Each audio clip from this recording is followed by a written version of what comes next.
انا اعطیناک الکوثر، میں جلدی سے اب اس کو سورت کو بھی مکمل کر دوں تاکہ یہ ہماری سورت کمپلیٹ ہو جائے. ترجمہ کر دیتا ہوں. انا اعطیناک الکوثر، اے نبی ہم نے آپ کو عطا کی کوثر. فصلی، پس آپ نماز پڑھیے. لربک، اپنے رب کے لیے. ونحر، اور قربانی کیجیے. انا، بے شک. شانئک، کا آپ کا دشمن. هو الابتر، وہی دم کٹا ہے، وہی اسی کی نسل ختم ہوگی، اسی کا ذکر خیر ختم ہو جائے گا، وہی ناقص ہے، اس کا کوئی نام لینے والا ان کے بعد نہیں ہوگا. سمجھ رہے ہیں بات کو؟ اس سورت کا میں شان نزول بتا دیتا ہوں آپ کو، کچھ اس کی فضیلت کیا ہے اور اس کی تفسیر کیا ہے. یہ آپ کو تحریری شکل میں مل جائے گی، لہذا لکھنے کی ضرورت نہیں ہے. ٹھیک ہے؟ جیسے سورہ فلق اور سورہ ناس کا خلاصہ مل گیا نا آپ لوگوں کو. کس کس کو ملا ہے؟ سب کو مل گیا؟ آپ کو نہیں ملا؟ نیٹ سے دیکھ لیں، مل جائے گا انشاءاللہ. کب سے بھیجا ہوا ہے؟ اس کے بعد اذا جاء نصر اللہ قل یا ایھا الکافرون، ان صورتوں کے بھی آپ کو خلاصے سورہ اخلاص کا مل جائے گا انشاءاللہ. تو یہ جو بھی بتا رہا ہوں یہ بھی تحریری شکل میں آپ کو دے دیا جائے گا. اس سورت کا شان نزول یہ ہے کہ رسول اللہ صلی اللہ علیہ وسلم کو اللہ تعالیٰ نے حضرت خدیجہ سے 2 بیٹے دیے تھے. ایک کا نام تھا قاسم اور ایک کا نام تھا ابراہیم. آپ صلی اللہ علیہ وسلم کی جتنی بھی اولاد ہوئی ہے صرف حضرت خدیجہ سے ہوئی ہے. حضرت خدیجہ کے علاوہ آپ کی اولاد کسی اور زوجہ سے نہیں ہوئی. حضرت خدیجہ سے 4 بیٹیاں تھیں اور 2 بیٹے. ایک بیٹے کا نام قاسم، دوسرے کا نام ابراہیم. قاسم کی جب ولادت ہوئی ان کا بھی انتقال ہو گیا، اور ابراہیم کی ولادت ہوئی تو ان کا بھی انتقال ہو گیا.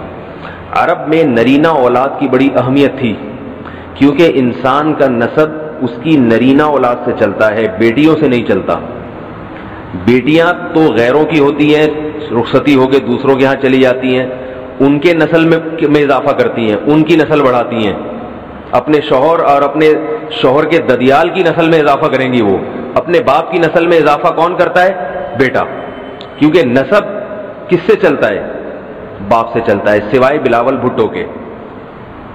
بلاول بھٹو کے بارے میں میں کہتا ہوں کہ بلاول بھٹو اسلامی تاریخ، غیر مسلموں کے ہاں تو ماں سے چلتا ہے جو نیچر کے خلاف ہے، لیکن اہل اسلام میں، اسلامی تاریخ میں سوائے بلاول بھٹو کے آج تک کوئی ایسا شخص پیدا نہیں ہوا جس کے نسب اور خاندان ماں سے چلتا ہو. بلاول بھٹو زرداری کے بیٹے ہیں، مگر خاندان ان کا کیا کہلاتا ہے؟ قوم جو آخر میں لگتی ہے وہ بھٹو کہلاتی ہے، حالانکہ وہ بھٹو ان کی والدہ تھیں، ان کے والد محترم بھٹو نہیں. تو سیاست میں انہوں نے نسب ہی کو بگاڑ دیا اپنا.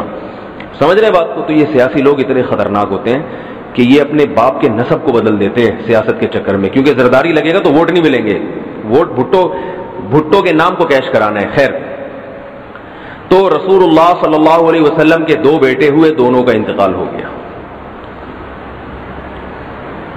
عرب میں بے اولادی کو بھی معیوب سمجھتے تھے، کیونکہ آپ کی نسل چلے گی بیٹوں سے، اور بیٹے ہیں جو باپ کی بہت زیادہ عزت کا ذریعہ بنتے ہیں. بیٹیوں کے اپنے فضائل ہیں، لیکن ظاہر ہے نسل بیٹیوں سے نہیں چلتی. تو جب نبی صلی اللہ علیہ وسلم کے دونوں بیٹے مر گئے، دنیا سے چلے گئے، تو عاص ابن وائل بہت بڑا دشمن تھا اہل اسلام کا، وہ اور قریش، دیگر قریش، وہ یہ کہنے لگے کہ محمد صلی اللہ علیہ وسلم معاذ اللہ ابتر ہیں. کیا مطلب؟ ان کی نسل ختم، اور ان کا نام لینے والا ان کے بعد دنیا میں کوئی نہیں ہوگا، کیونکہ بیٹے ہی نہیں ہیں. تو ریاض کون رکھے گا؟ اولاد ہی نہیں ہے، باپ دادا کے نام کون لے گا؟ اولاد تو ہے ہی نہیں، بیٹیاں ہیں. سمجھ رہے بات کو؟ آپ صلی اللہ علیہ وسلم کو اس طعنے سے تکلیف ہوتی تھی، تو اس پر یہ صورت نازل ہوئی کہ اے نبی، آپ کا ذکر ختم نہیں ہوگا، آپ کی روحانی اولاد بہت ہوگی. باقی اللہ نے آپ کو بیٹا کیوں نہیں دیا، یا دیا تو اٹھا کیوں لیا، اس کی حکمت ایک اور مقام پہ بیان کی گئی ہے، وہ میں بتاتا ہوں آپ کو بعد میں. لیکن بتایا گیا کہ اے نبی، آپ کا ذکر ختم نہیں ہوگا، بلکہ یہ جو کہہ رہے ہیں نا کہ آپ کو خیر نہیں ملی، ابتر اسے کہتے ہیں جس کی نسل میں یا جس کو، کیونکہ جس کی اولاد نہیں ہے نا اس کو یہ سمجھا جاتا ہے، اور حقیقت بھی ایسا ہی ہے کہ بہت بڑی خیر سے محروم ہو گیا. وہ بڑھاپے میں خدمت کے لیے نہیں ہے، کاروبار سنبھالنے کے لیے کوئی نہیں ہے، دین کے مشن کو آگے لینے کے لیے، چلانے کے لیے نہیں ہوگا، اور تذکرہ نسل میں نہیں ہو سکے گا. تو یہ ساری بھلائیوں سے انسان محروم ہو جاتا ہے. تو نبی کو تسلی دی گئی انا اعطینا الکوثر، اے نبی ہم نے آپ کو خیر کوثر کہتے ہیں خیر کثیر کو، بہت زیادہ بھلائیاں ہم نے آپ کو عطا کر دی ہیں. کوثر سے نہر کوثر تو ہے، لیکن کوثر کا جو لغوی مطلب ہے ڈکشنری میں جو مطلب ہے وہ کیا ہے؟ اصل میں حوض کوثر کو نہیں کہتے، بلکہ کسے کہتے ہیں؟ خیر کثیر. اے نبی ہم نے آپ کو خیر کثیر عطا کی ہے، جس میں کیا ہے؟ نبوت، عزت، آپ کا قیامت تک تذکرہ ہوتا رہے گا، یہ ساری چیزیں ہم نے آپ کو عطا کر دی ہیں. لہذا ان کے تانوں سے پریشان ہونے کی ضرورت نہیں ہے. ان کے نرینہ اولاد ہوگی تو بھی ان کا تذکرہ نہیں ہوگا، اور آپ کے نرینہ اولاد نہ ہو کے بھی آپ کی روحانی اولاد قیامت تک باقی رہے گی، اور آپ کا تذکرہ بہت زیادہ ہوتا رہے گا. یہ خیر کثیر ہم نے آپ کو عطا کی ہے. پھر اسی خیر کثیر میں سے ایک خیر حوض کوثر بھی ہے، جس کا نام کوثر اس لیے رکھا گیا کہ وہ ایک پانی کی نہر ہے جو نبی صلی اللہ علیہ وسلم کو قیامت کے دن دی جائے گی، اور آپ صلی اللہ علیہ وسلم خود بھی اس سے پیئیں گے اور اپنے امتیوں کو بھی اس سے پلائیں گے. اس پانی میں بھی اللہ نے خیر کثیر رکھی ہے. وہ خیر کثیر کیا ہے وہ ابھی انشاءاللہ میں بتاؤں گا. تو اس کا مصداق یعنی یہ آیت منطبق ہوتی ہے حوض کوثر پر بھی. ٹھیک ہے، تو یہ تو اس کا شان نزول ہے کہ اللہ نے بتا دیا کہ یہ جو آپ پر طنز اور طعنے کر رہے ہیں یہ لوگ ہیں جن کی نسل ہے ختم ہونے والی. ان کا نام لینے والا کوئی بھی نہیں ہوگا. بڑے بڑے سرداروں کے نام تو لیا جاتا ہے ان کا آج، لیکن اچھے جذبے سے نہیں لیا جاتا. ان کا نام برائی کے طور پہ لیا جاتا ہے. یہ تو اس سورت کا ہو گیا شان نزول. اس سورت کی فضیلت کیا ہے؟ حدیث میں آتا ہے، صحابہ کہتے ہیں کہ ہم بیٹھے ہوئے تھے رسول اللہ صلی اللہ علیہ وسلم کے ساتھ مسجد میں. آپ صلی اللہ علیہ وسلم پر ایک دم کچھ غنودگی سی طاری ہوئی، بے ہوشی کی کیفیت طاری ہوئی جیسے وحی میں ہوتی تھی.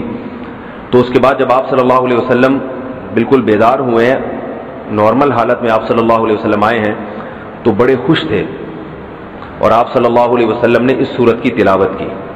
اللہ کے نبی پر جب وحی آتی تھی نا، تو جیسے ہی آپ صلی اللہ علیہ وسلم ہوش کی حالت میں آتے تھے تو فوراً ان آیتوں کی تلاوت شروع کر دیا کرتے تھے تاکہ میں بھول نہ جاؤں. تو آپ نے فوراً بسم اللہ الرحمن الرحیم پڑھا، اور انا اعطیناک الکوثر فصل لربک وانحر ان شانئک هو الابتر. یہ آیتیں نازل ہوئیں اور آپ نے فوراً ان آیتوں کی تلاوت شروع کر دی. جب یہ شروع ہوئی تو صحابہ نے پوچھا یہ کوثر کیا چیز ہے؟ آپ صلی اللہ علیہ وسلم نے فرمایا میرے رب نے مجھے بشارت دی ہے کہ قیامت کے دن مجھے ایسی نہر ملے گی. وہ نہر ایسی ہے کہ اس کے جو پیالے ہیں جس سے لوگ پانی پیئیں گے وہ چاندی کے ہیں، اور ان کی تعداد ان پیالوں کی گلاسوں کی اتنی ہے جیسے آسمان کے ستارے. اور اس نہر کا پانی برف سے زیادہ سفید ہے اور شہد سے زیادہ میٹھا ہے، اور میری امت میں کوئی بھی اس کا پانی پیے گا تو اسے کبھی بھی پیاس نہیں لگے گی. میدان حشر میں جو لوگوں کا سب سے بڑا مسئلہ ہوگا وہ پیاس ہوگا، سب سے بڑا مسئلہ. اور کہتے ہیں سمندروں کا پانی بھی اگر پی لے کوئی ساتوں سمندروں کا تو اس کی پیاس نہیں بجھے گی. تو میرے اللہ نے مجھے یہ نہر دی ہے، جو میرا امتی اس سے پی لے گا اسے کبھی بھی ہمیشہ کے لیے اس کی پیاس ختم ہو جائے گی. پھر آپ صلی اللہ علیہ وسلم نے فرمایا اسی موقع پر اسی حدیث میں کہ کچھ میرے امتی آئیں گے حوض کوثر سے پانی پینے کے لیے، فرشتے انہیں وہاں سے ہٹائیں گے، دھتکاریں گے. میں کہوں گا کہ یہ میرے امتی ہیں، تو فرشتے کہیں گے کہ آپ کو علم نہیں ہے ما احدثوا بعدک، کہ انہوں نے آپ کے بعد بدعتیں ایجاد کر لی تھی.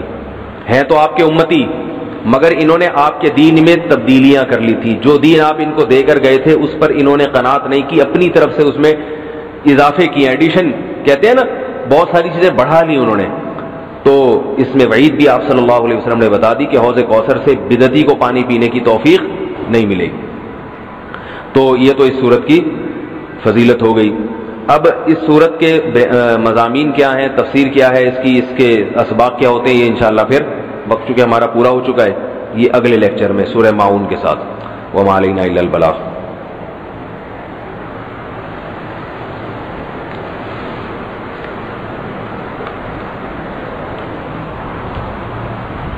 لاؤ بھائی برگر اور کولڈ ڈرنک وغیرہ تو ملتا ہے.